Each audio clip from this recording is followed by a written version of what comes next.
O tema da mensagem de hoje é nossas atitudes é que determina a bênção. Segundo Crônicas 7,14.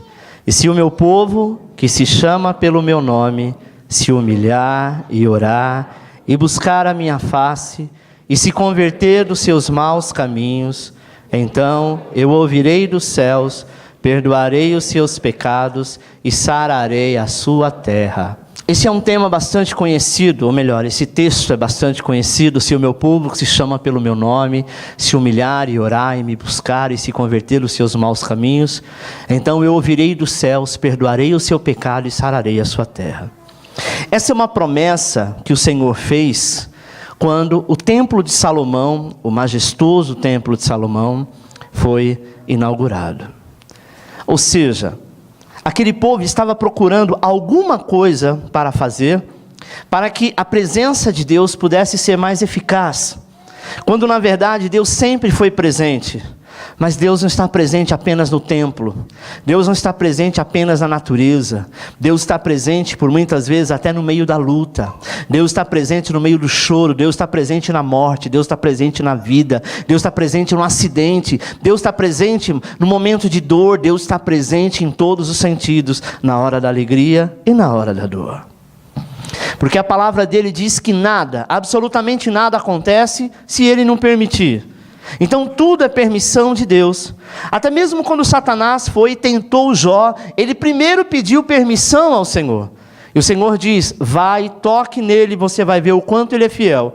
Eu só não admito que você toque na sua alma. Amém? Deus é poderoso, amado.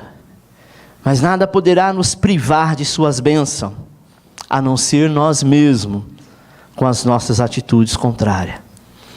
O texto que nós lemos de 2 Crônica, fala do povo que estava lá pronto para ver o grandioso templo de Salomão, para sentir a presença do Senhor. A Bíblia diz, amado, que Deus entrou naquele lugar e aceitou aquele lugar como lugar para ele, sabe? Mas com certeza o fator do templo, ele não determinaria a bênção, mas sim a atitude do povo. Eu posso fazer uma campanha e posso chamar o melhor pregador do mundo. Pode até ressuscitar algum dos apóstolos e vir aqui pregar. Se a minha atitude não for uma atitude coerente, a bênção não chegará na minha vida. Eu posso até dizer assim: Senhor, eu preciso do teu milagre, eu preciso de uma cura, e chamar alguém com a unção de cura para orar pela minha vida. A cura não virá se o Senhor estiver tratando comigo. No final deste texto fala sobre bênção, a bênção de Deus para o seu povo. Ele diz assim: eu ouvirei dos céus, perdoarei os seus pecados, e sararei a sua terra, sararei a sua casa. Você está entendendo? Diante disso, amado, nós podemos afirmar que sem sombra de dúvida, é que cada um de nós, com as nossas atitudes, é que nós determinamos se chegamos a tomar posse desta bênção ou não. É a minha atitude, é o meu ato, é que vai determinar todas as coisas. Dentro desse texto, veremos as atitudes que precisam ser praticadas, a fim de chegarmos até o momento da bênção. E a primeira atitude é humilhar, se humilhar. Amém? Se você não se humilhar, primeira atitude, se humilhar, amém, na mesa. Se não houver humilhação, não há conquista. Se não houver humilhação, não há conquista.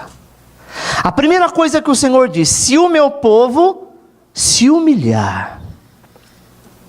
Preste atenção, irmão.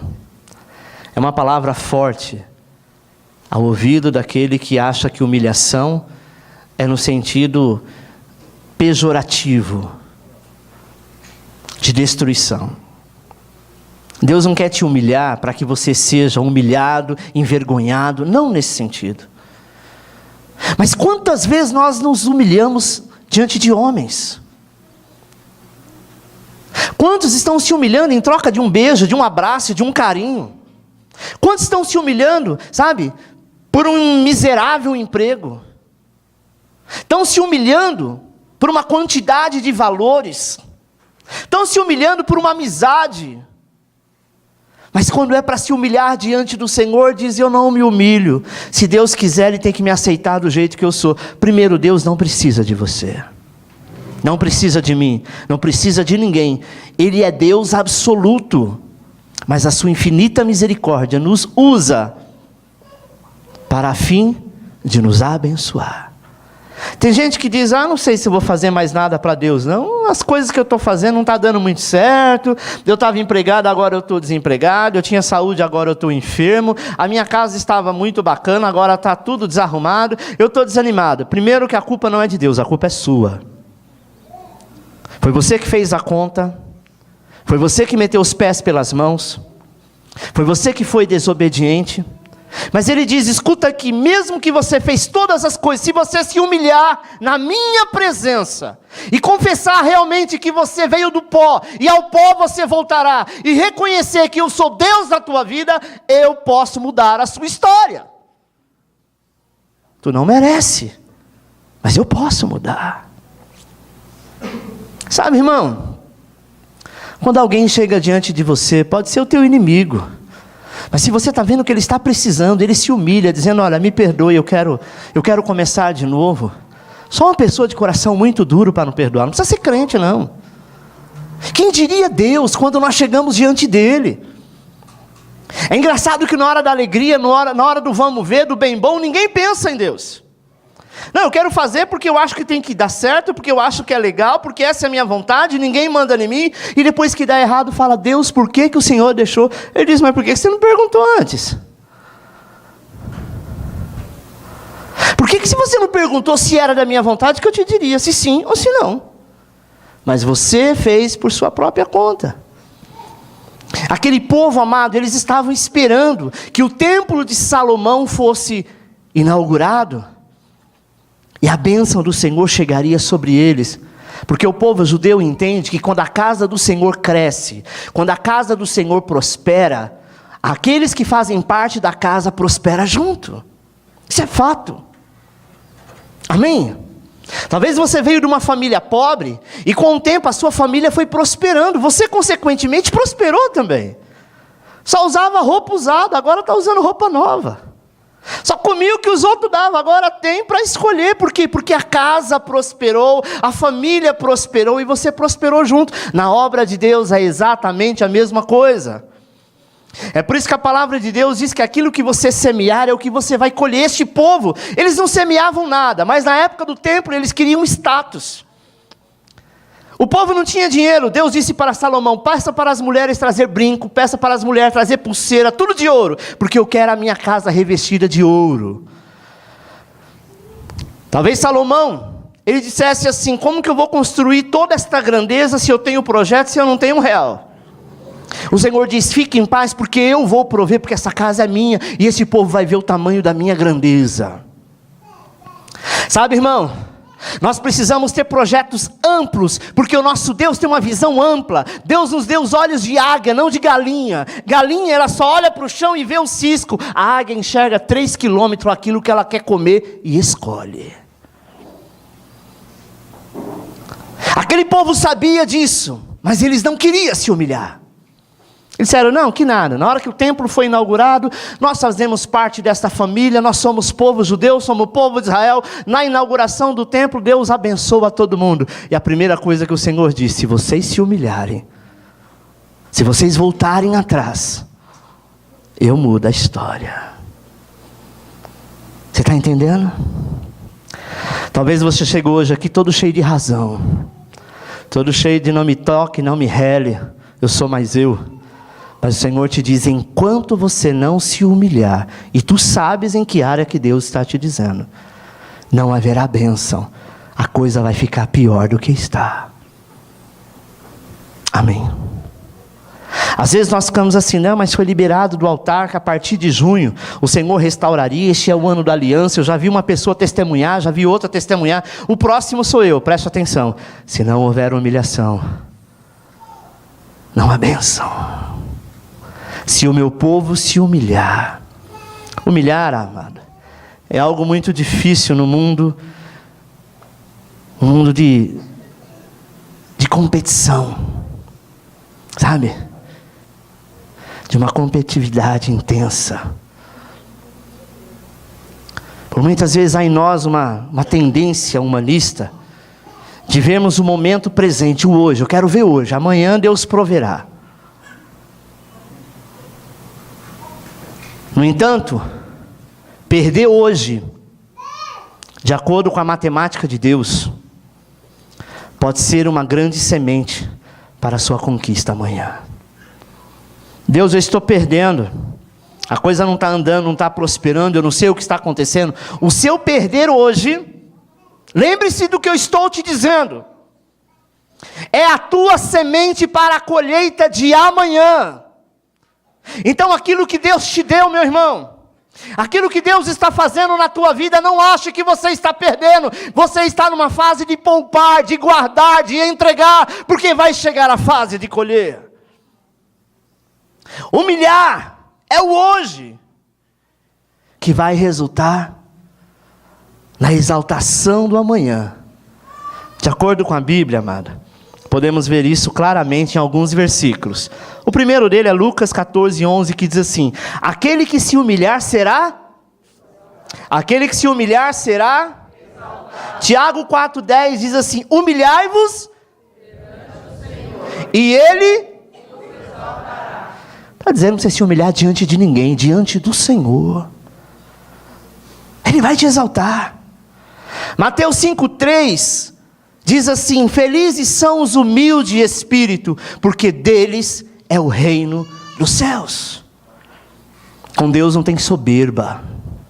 Com Deus não tem, olha, eu sou pastor, eu sou evangelista, eu sou o apóstolo fulano de tal, eu sou o irmão fulano de tal, fundador da igreja tal. Eu disse: todos vocês para mim são servos. Ninguém é maior do que ninguém. Eu, por ser pastor, não sou maior do que você. Literalmente não. Amém? Só se for de altura, que eu estou aqui em cima. Mas se descer, entendeu, irmão? Salmo 113, versículo 7 diz assim: quem é como o Senhor, o nosso Deus, que do pó levanta o abatido e do monturo ergue o necessitado? Provérbios 18:12, diante da humildade vai a honra. É diante dele. Mas como que eu vou chegar lá, meu marido do lado, a minha esposa, os meus filhos, como que eu vou dobrar o meu joelho e dizer: Senhor, eu me arrependo? Eles vão querer saber do quê? Meu irmão, você está muito ligado à sua volta, o que os outros vão pensar, o que as pessoas vão dizer, o que seus amigos vão achar. É chegado o momento de você se humilhar, dizendo: Senhor, enquanto eu estou orando e nada está acontecendo, é porque a primeira fase da oração é a humilhação, e eu não estou me humilhando. Pergunte para a pessoa que está do seu lado: você está entendendo? É fácil se humilhar, irmãos? Sim ou não? Não é. Mas diante do Senhor é fácil. Sabe por quê? Porque Ele não vai te humilhar. Ele não vai dizer: levanta daí, desgraçado, infeliz, perturbado. Levanta daí, endemoniado. Ele não vai te dizer isso. Levanta daí, excomungado. Mas no momento que você se humilhar, dizendo: Senhor, eu estou aqui, Pai, Ele já vai estar presente, chorando contigo. Amém.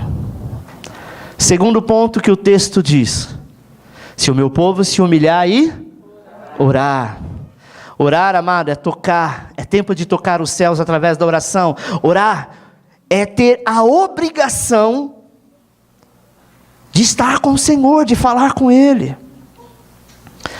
Tem gente que fica no Facebook falando com todo mundo, passa horas no WhatsApp.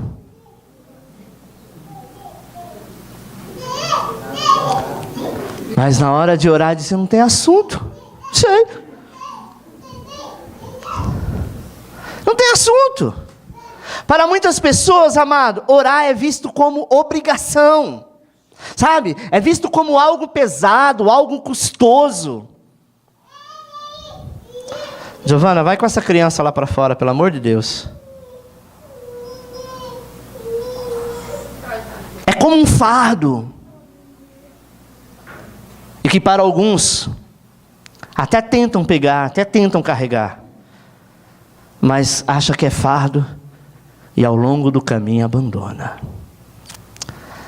Eu quero te dizer que orar é o privilégio de falar com o Rei de todo o universo. É o privilégio de poder falar a hora que você quiser, sem precisar marcar dia e hora. Sem correr o risco de você marcar um horário dizendo, olha, quando eu chegar em casa eu vou falar com Deus, eu vou dobrar o meu joelho, e você não sentir a presença dele, porque a hora que você chegar na tua casa, ele vai estar ali pronto, esperando, dizendo, venha meu filho, eu quero te ouvir, eu quero estar contigo. Às vezes nós achamos que somos tão importantes quando nós falamos com uma autoridade, com um prefeito, com um governador, com um grande empresário, sabe? Nos colocamos as melhores roupas e dizemos, olha, hoje eu tenho um encontro marcado com o dono da empresa. E achamos isso muito chique, sabe? Olha que privilégio, mãe, hoje o dono da empresa me chamou para jantar com ele. Sendo que o Senhor Jesus janta contigo todos os dias. Olha que privilégio. Eu vou habitar com a melhor pessoa que todos gostariam de estar. Mas eu te digo que toda alma é sedenta por estar na presença do Todo-Poderoso. Sobre oração, Jesus disse o seguinte, irmão: tudo que pedir em meu nome, crendo, recebereis. Ele não fala assim, olha, eu vou te dar apenas algumas coisas. Mas ele diz tudo o que você pedir. Quem que você conhece, da tua casa, da tua família, dos teus amigos, da tua igreja, de qualquer lugar neste mundo, que diz assim, tudo que você me pedir eu te dou. Quem você conhece que faz isso? Hã? Tudo. Você pode ter um grande amigo, uma pessoa muito boa, ele vai dizer, olha, me peça o que eu puder fazer, eu faço. Puder. Mas o que é impossível ao nosso Deus? O Senhor foi muito claro dizendo, olha, se esse povo se humilhar, ou seja, baixar a crista, se esse povo achar que eles vão ter algum tipo de bênção, eles não vão ter bênção nenhuma, porque a bênção está ligada na minha atitude, e se eu não tiver atitude de cristão, Cristo não pode me abençoar. Se eu não tiver atitude de cristão, Deus não pode me abençoar. É a única coisa que Deus não pode fazer. É quebrar esse paradigma quando eu me fecho. Tenta ajudar uma pessoa e ela não quer a tua ajuda. Vê se você consegue. Tenta brigar com uma pessoa e ela não quer briga. Vê se você consegue. Quando um não quer, dois não briga. Jeremias 29:13 diz assim, buscar-me-eis e me achareis quando me buscar de todo. Então não é de qualquer jeito. Eu posso dizer assim, como igreja e como pastor, é a minha obrigação. Feche os teus olhos, irmãos, fale com o Senhor. Mas eu não sei se você está falando com Deus ou não, se você está preocupado que alguém foi no banheiro, se o seu telefone vai tocar, se amanhã você será contratado na nova empresa. Cabe a você. A minha função como pai espiritual é te dizer o caminho que você deve seguir, mas cabe a sua atitude. Por que por muitas vezes a gente vê em campanhas uma parte das pessoas abençoada e outras não? São dois motivos. Uma que depende de tempo. Nem tudo aquilo que você pede agora vai acontecer amanhã. E outra depende de posicionamento. Amém? O posicionamento liberado do altar é, olha, vocês precisam jejuar assim. Se não fizer, você já quebrou uma regra, você já quebrou uma aliança. Olha, você precisa ofertar uma oferta de sacrifício, se você não fizer, você já quebrou uma aliança. Olha, você precisa vir 7 domingos, 7 quinta-feira, se você não fizer, você já quebrou uma aliança. Engraçado se o médico disser, olha, você tem que estar aqui tantos dias para fazer quimioterapia, se você não fizer, você morre. Aconteça o que acontecer, tu está lá porque você não quer morrer. Mas a pior morte é aquela que você tenta sentir a presença de Deus e você não sente, porque você não se humilha e não ora. Tem gente que quer bênção de Deus, que quer ser abençoado na família, no emprego, sem orar, irmão, é impossível. É a mesma coisa você tentar conectar na internet sem internet. Pastor, mas eu tenho roteador, tenho computador. A NET passa na frente da minha casa, mas ela não entrou na tua casa, não tem aliança. Você está entendendo? Eu oro, de vez em quando eu oro. Quando? Sei lá, de vez em quando eu oro. O pastor fala, fecha o olho e ora, às vezes eu oro. Orar, amado, é invadir o impossível. Repita isso. Orar é invadir o impossível. E por isso, custa-nos caro. Mas sejamos perseverantes. Não é fácil orar. Não é fácil para quem não tem costume. Não é fácil para quem não está habilitado. Porque o dia que você dobrar o teu joelho hoje, você vai orar 30 segundos. Amanhã alguém pede para você orar, você já ora 40 segundos. Depois amanhã 1 minuto e meio. Daqui a pouco, você vai ter tanta intimidade com o Senhor, que ninguém vai precisar pedir para você orar, você já se lança automaticamente. Sempre primeiro, sabe, de alguns dias, às vezes as pessoas têm costume de fazer uma dieta de oração. Nós precisamos encontrar prazer, meu irmão, em orar, em falar com Deus e ouvir a tua resposta. Você está entendendo? Alguém pode saber de você se não conversar contigo? Eu sei, pastor, eu falei, escrevi tudo lá. Alguém falou, olha, ele é assim, assim, assado. Mas para a pessoa me conhecer realmente e saber quem eu sou, ela primeiro precisa bater um papo comigo, sim ou não? Porque uma coisa é o que está escrito, outra é o que me falar e outra é aquilo que eu vou ver. Você só pode saber se Deus é Deus na tua vida se você tiver intimidade com oração. Se o meu povo se humilhar e orar. Terceiro ponto, e buscar a minha face. Primeiro ponto é se o meu povo se humilhar. Segundo, orar. Terceiro, buscar a minha face.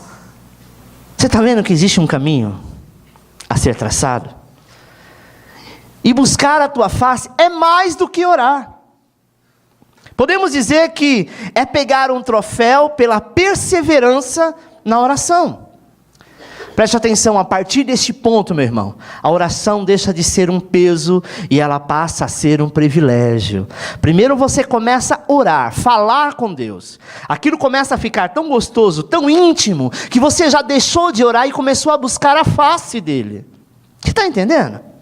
Quando a gente não tem comunhão com oração, você dobra o joelho, Deus parece que está tão longe, você fecha o olho, você não consegue vê-lo, você não consegue percebê-lo, mas na sua perseverança, você passa então a senti-lo, e quando você sente, você busca a tua face, você sente o Senhor, você sente o cheiro de Deus, você sente a presença de Deus, isso é buscar a tua face.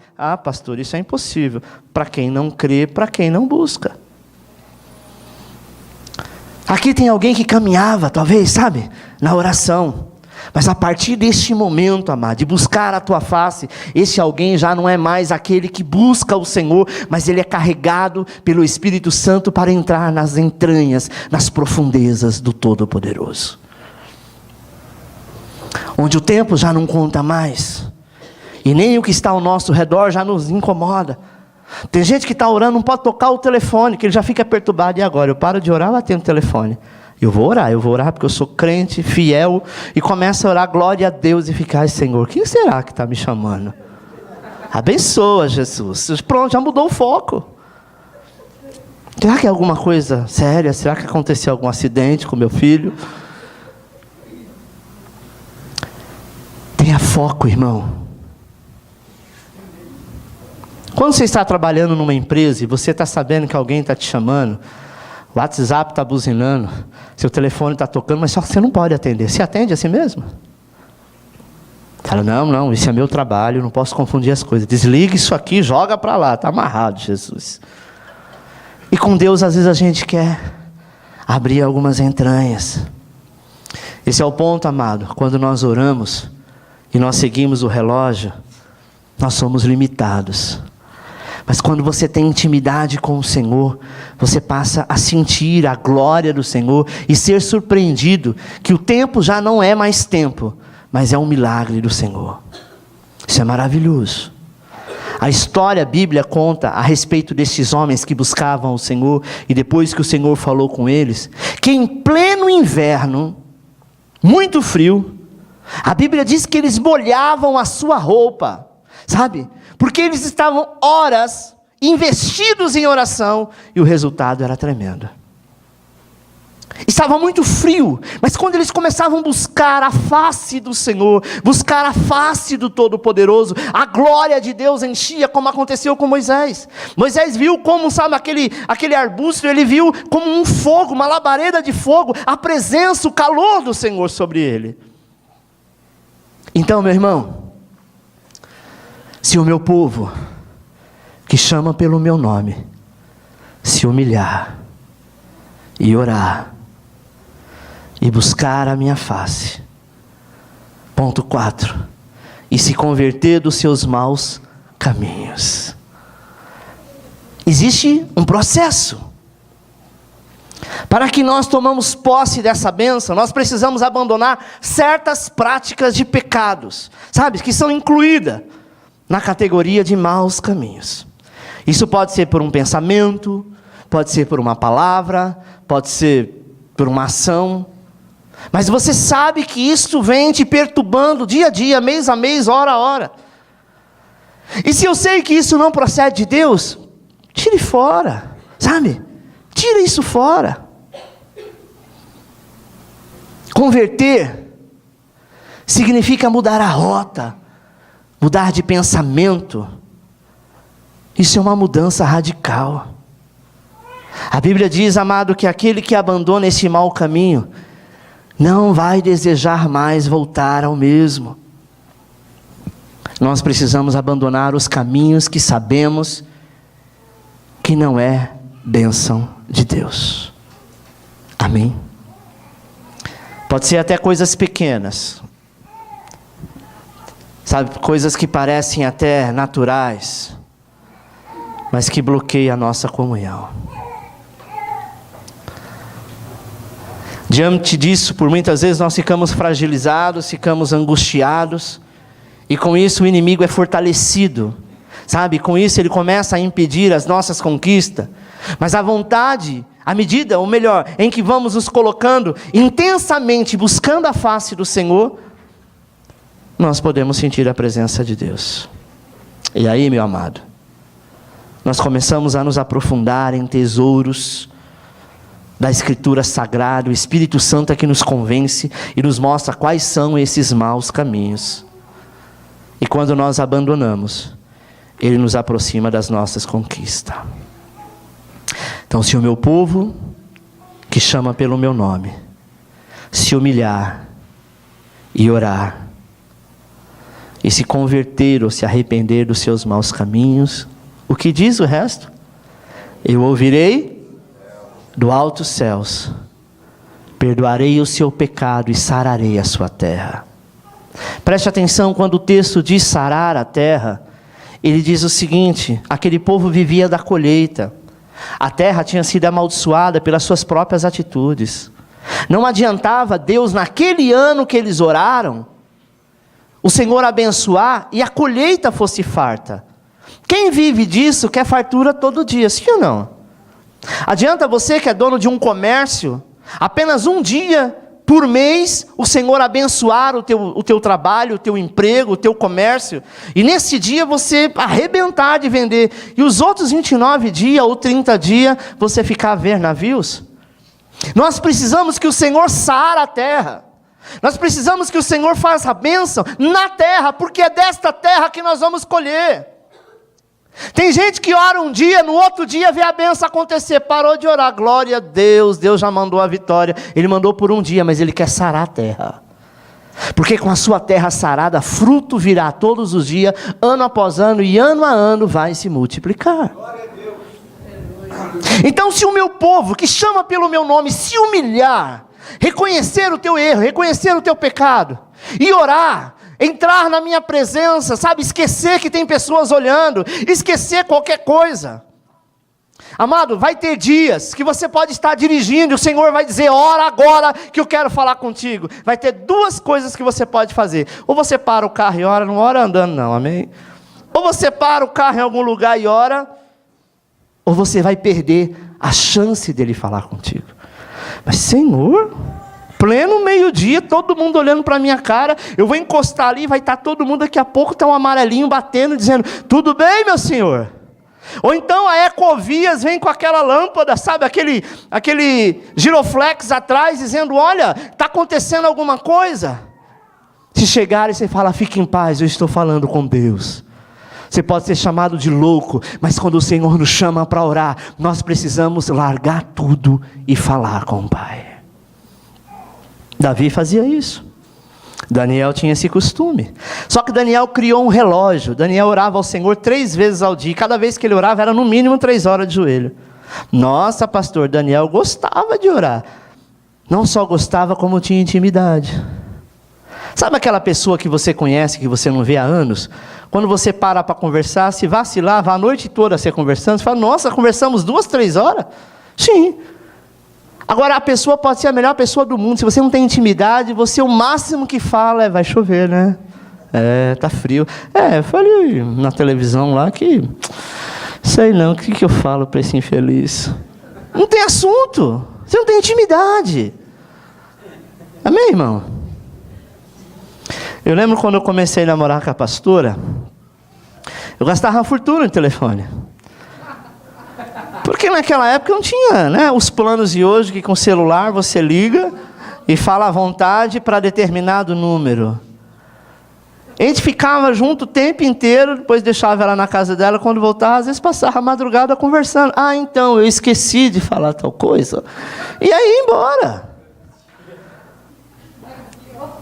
Então, tchau, desliga você. Não, desliga você. Contigo já aconteceu isso, Josenildo? Era todo dia, né? Sabe por quê? Porque tem intimidade, tem assunto, é gostoso. Agora, se é uma pessoa que você não tem intimidade, a pessoa liga, você fala, pronto, lá vem aquele mala ligando na minha casa uma hora dessa. Quando é a pessoa amada, você sai correndo, deixa que eu atendo, deixa que eu atendo, deixa que eu atendo. Deus não vai precisar mais pedir para você orar, mas você vai ter prazer, intimidade, porque quando você orar, a face do Senhor se manifestará. Aí sabe o que vai acontecer, irmão? Antes que você peça alguma bênção, você não vai precisar pedir nada, porque Ele vai sarar a tua terra, sabe? Ele vai sarar a tua vida. Você simplesmente vai entrar na presença dele dizendo, Senhor, eu estou aqui em pranto, porque eu não mereço, mas olha o que aconteceu, obrigado Deus. Eu nem pedi, o Senhor já sondou o meu coração e já me abençoou. Ô irmão, isso é difícil? Orar é difícil? Se você quiser, você pode quebrar esse paradigma. Eu, quando era do candomblé, eu fiquei 21 dias dentro de um quarto, deitado numa esteira com um monte de folha fedida embaixo, com a cabeça careca, raspado. No dia que foi feito o sacrifício de animais derramado na minha cabeça, e fiquei parecendo uma galinha de Angola, todo cheio de pena. Verdade. Tinha que dormir lá dentro, na hora de comer tinha que bater palma, cantar a musiquinha do cão. Na hora de tomar banho, não podia tomar banho no chuveiro, tinha que ser na água fria, e aí tinha um banho chamado abô, que era um banho de erva, que ficava lá apodrecendo, jogava aquele negócio por cima, que era para purificar o inferno. Você ficava parecendo um gambá, sabe, irmão? E tinha aquela reverência. Quantas vezes fiquei de joelho a noite inteira ali, cantando, adorando aqueles demônios, e a minha vida ia de mal a pior. Tinha um dia que eu não tinha o que comer dentro da minha casa. Hoje nós servimos um Deus próspero, um Deus abençoado, um Deus que basta você dizer que você é quem você é, que Ele já te honra. Um Deus que hoje você pode comer o melhor da terra, porque a palavra dEle se cumpre. Você aceita Jesus, você passa por luta, mas você também tem muitas vitórias, e quando a vitória chega, é uma atrás da outra. Teve momentos na minha vida que eu fiquei revoltado com aqueles demônios, mas eu tinha medo de falar. Quem sou eu para falar? Se eu pensasse alguma coisa contra, eu vou deixar isso aqui, não vou mais fazer. Sabe, aquilo já tinha um temor no meu coração, uma reverência. Eu vejo a seita, como acontece no Candomblé, como acontece também com os católicos. Eles já entram na igreja fazendo o nome do Pai, do Filho e do Espírito Santo, sabe? Não dá um pio dentro da igreja. Filho de católico não fica andando na igreja. Filho de católico não fica andando para lá e para cá, porque já são, sabe? Já aprende desde pequeno. Olha, o santo está olhando para você. É uma falta de respeito. Chega na igreja, os crentinhos, só Jesus na causa. Se o pastor fala alguma coisa, a mãe fala, vai embora. Vai, infeliz. Não é verdade, irmão? Hoje você serve o Senhor dos Senhores. Aquele que se alegra quando você entra. É como a mãe que não vê o filho há muitos anos e quando ele passa pela porta de entrada, ela se alegra, ela quer dar a melhor comida, ela quer fazer da melhor maneira. Assim é o seu Senhor contigo. Basta você se humilhar, entrar na presença dEle, sabe? Quando nós dissemos, amado, que nós mesmos é que determinamos a bênção através das nossas atitudes, não quer dizer que o poder está sobre nós, sabe? Mas este poder já foi liberado lá na glória. E ele está pronto para ser derramado na sua vida. Se seguirmos o caminho traçado pelo próprio Deus, sabe?